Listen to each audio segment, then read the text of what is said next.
Chaim. On se trouve dans la période de Yudbet Yud Gimel Tammuz, le 12 et le 13 Tammuz, le jour de la délivrance, les jours de la délivrance du rabbi précédent, Rabbi Yosef Yitzhak, des prisons soviétiques, un jour exceptionnel, un jour de Yom Tov, un jour de Geoula, de délivrance, qu'Akadosh Baruch Hu, que Dieu envoie une Geoula, une délivrance à tous les Juifs et au monde entier. Parce que chacun il a besoin, matériellement et spirituellement, avec une excellente vie, une excellente santé, trouver le mazal pour ceux qui ont besoin, avoir des enfants pour ceux qui ont besoin, la réussite dans l'éducation des enfants et des petits-enfants, réussite dans le mivtsaïm du rabbi, dans notre shlichut de se préparer la ville, la famille et la ville, kabel pneu Mashiach tzidkenu, pour recevoir la venue de Mashiach, tout ça avec une excellente santé, avec une grande largesse, parce que chacun il a besoin, la joie et le bonheur, Bezrat Hashem, par cette Géoula du rabbi précédent qui a amené encore plein de Géoulot. Comme le rabbi explique que plusieurs Géoulot qu'il y a eu après, délivrances qu'il y a eu après au peuple juif sont liées avec la Géoula du rabbi précédent, que ce soit lorsqu'il y a eu la guerre des 6 jours, le rabbi a dit que c'est grâce à la délivrance du rabbi précédent, c'est une suite, que ce soit lorsque le mur de fer est tombé en Russie dans les années 90, le rabbi a dit c'est une suite de la force du rabbi précédent qu'il a vaincu la Russie. Eh bien, en tout cas, que chacun dans la Géoula qu'il a besoin, Hachem lui envoie une Géoula, une délivrance, dans tout ce qu'il faut. Cette Géoula de Yudbet Yud Gimel Tammuz est soulignée par le fait que le rabbi précédent, Rabbi Yosef Yitzhak, a fait Mesirut Nefesh, s'est entièrement donné pour le judaïsme, pour la diffusion du judaïsme, jusqu'à donner sa vie. C'était un risque, un danger de mort. Ils voulaient le tuer, ils ont vraiment voulu le fusiller, c'est pas juste une théorie. Concrètement, Baruch Hashem, il s'en est sorti de manière tout à fait miraculeuse, par la main du ciel, miraculeusement. Ce Mesirut Nefesh, évidemment, doit être traduit aussi pour nous aujourd'hui. Vrai, aujourd'hui, on n'a pas besoin de cette Mesirut Nefesh, de donner notre vie grâce à Dieu. Parce qu'on peut servir Dieu, Neshamot Begufim, tout en étant des âmes dans des corps. Mais cette notion de Mesirut Nefesh, de se donner pour ce que Hachem veut, existe toujours. Et le rabbi a amplifié, a renforcé cette notion de Mesirut Nefesh, non pas Mesirut Nefesh en se déconnectant du monde, en donnant son âme et laissant le corps, mais en étant dans un corps matériel, physique, en bonne santé, que tout va bien, et par cela, on fait les choses comme il faut. Un exemple simple, le rabbi aujourd'hui a fait dans la tête des centaines et des milliers de jeunes, des tmimim, des bachurim, qui étudient à la yeshiva, c'est une évidence. Qu'est-ce qui va se passer après dans ma vie? Je vais être un shliach du Rebbe, je vais faire la volonté du Rebbe, je vais aller là où il faut. En général, lorsque quelqu'un il va en shlichut, quand quelqu'un il va se marier, qu'est-ce qu'il discute avec sa future fiancée pour voir si future fiancée ou pas, où est-ce qu'on va habiter, qu'est-ce qu'on va acheter, etc.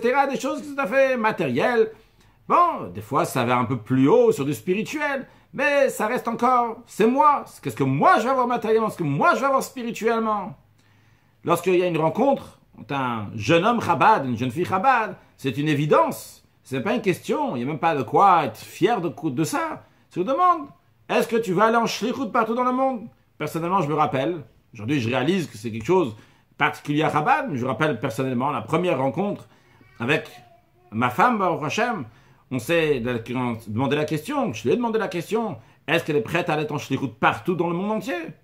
Si la réponse aurait été non, sûrement j'aurais dit au chatran de trouver quelqu'un d'autre pour chacun, en tous les cas que chacun va retrouver son chemin. Mais c'est quelque chose d'une évidence. Évidemment, elle m'a répondu oui, partout dans le monde. Finalement, on est tombé à Nice. Mais c'est pas une histoire de Menachem Altabez, c'est une histoire de tous les jeunes hommes.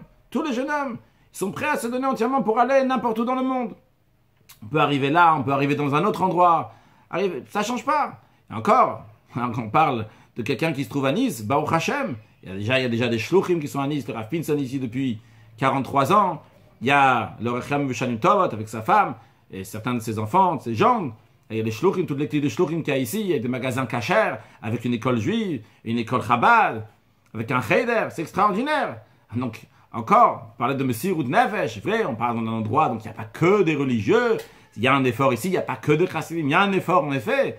Mais quand il s'agit d'aller en shlichut dans des endroits qui sont très lointains, aller dans shlichut dans des endroits qui sont très lointains, ça c'est une Mesirut Nefesh qui est encore plus grande. un shliach, un émissaire qui va en Inde. En Inde, qu'est-ce qu'il va trouver là-bas? En Thaïlande, qu'est-ce qu'il va trouver là-bas? Au Japon, qu'est-ce qu'il va trouver là-bas? Il n'y a pas de magasin kasher, il n'y a pas d'école juive. C'est lui qui doit construire un mikvé, c'est lui qui doit faire un mikvé. Même des gens qui sont en France, qui sont un peu plus loin, il n'y a pas de mikvé pour les femmes, il n'y a pas de magasin kasher. Et il y a des difficultés, ou des gens qui sont en Amérique, etc. Il y a une messirut nefesh qui est beaucoup plus grande. Et ça, c'est des choses qui sont tout à fait évidentes. C'est même pas une question, c'est tout à fait normal. Il n'y a pas de quoi être fier, c'est normal, je fais ma mission. Mais si on réfléchit un peu, le rabbi ici a éduqué une génération de messirut nefesh, de savoir ici, de réfléchir pourquoi je suis là pour aider l'autre. Donc je dois réfléchir où est-ce que ça va être, où est-ce qu'avec mes qualités je peux aider les autres le plus.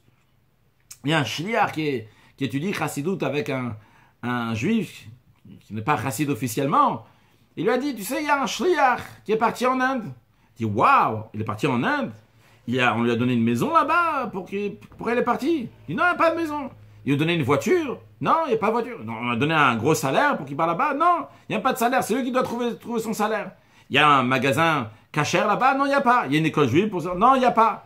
Il y a un mikvé pour ça. Non, il n'y a pas. Alors il dit, alors pourquoi il est parti là-bas? Il ne comprend même pas ce que ça veut dire. Pourquoi il est parti là-bas?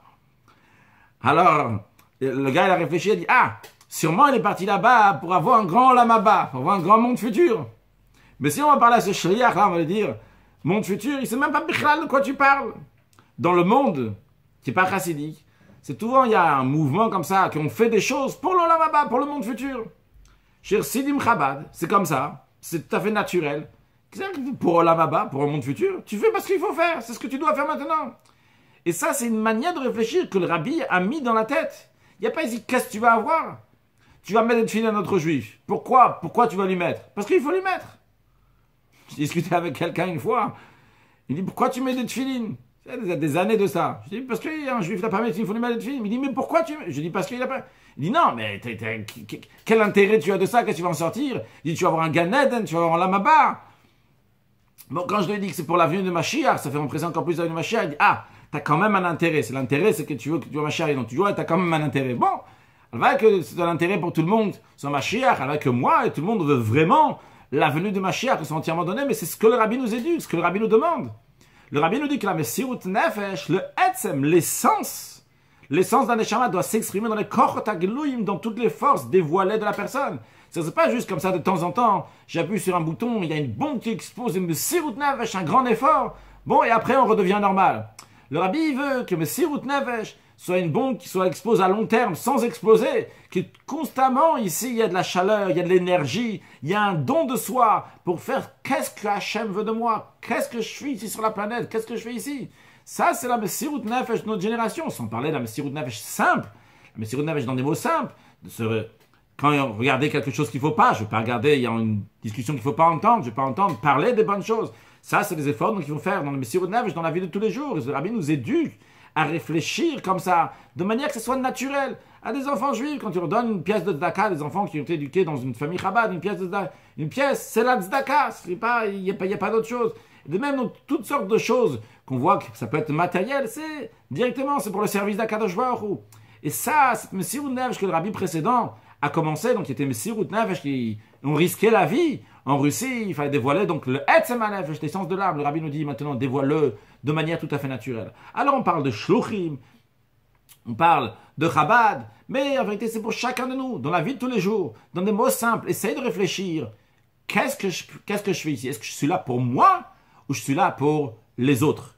Est-ce que moi je suis là pour aider les autres ou je suis là pour encore avoir et encore avoir? Quand on réfléchit à ça, le rabbi nous donne l'exemple lui-même. Il est toujours pour les autres, toujours là pour les autres.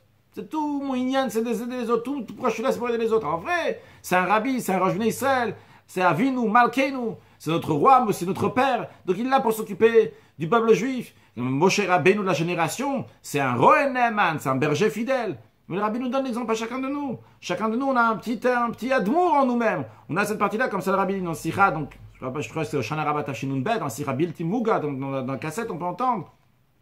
Dans la cassette, quand le rabbi parle, on peut entendre. Que le rabbi parle, tous les juifs à Hambourg, je ne suis pas mis de parler quelque chose comme ça. Je ne m'impressionne pas de dire ça. Donc, c'est que chacun de nous, on a le Moshe Rabbeinu qui est en nous. Et qui nous dit, toi aussi comporte-toi comme le rabbi, toi aussi, donne-toi entièrement. Et pas seulement que ça soit de momentané comme ça, boum, un moment après ça part. Ça doit être quelque chose qui est constamment. Réfléchir, Qu'est-ce que je fais? Est-ce que j'ai fait aujourd'hui quelque chose pour un autre ou j'ai fait uniquement pour moi? Est-ce que j'étais là pour ce que moi je cherchais ou bien j'étais là pour ce que l'autre y cherchait? Ça, c'est un Messirut Nefesh. Aller vers un autre, réfléchir comment je peux aider un autre. Si je fais ça, eh bien, ça peut être Messirut Nefesh, mais ça doit devenir avec le temps un Messirut Nefesh qui est naturel. Non pas un Messirut Nefesh qui est exceptionnel. Waouh! J'ai fait quelque chose pour l'autre. Naturellement, c'est ça. Ça, c'est la vie. C'est dans ce sens-là qu'on va. C'est dans ce sens-là qu'on avance. Et comme ça, tous ensemble, on va amener la venue de Mashiach. Now, un bon Chag HaGeoula, Good Yom Tov, que des excellentes nouvelles pour tout le monde. L'essentiel de tout, la venue de Mashiach. Now.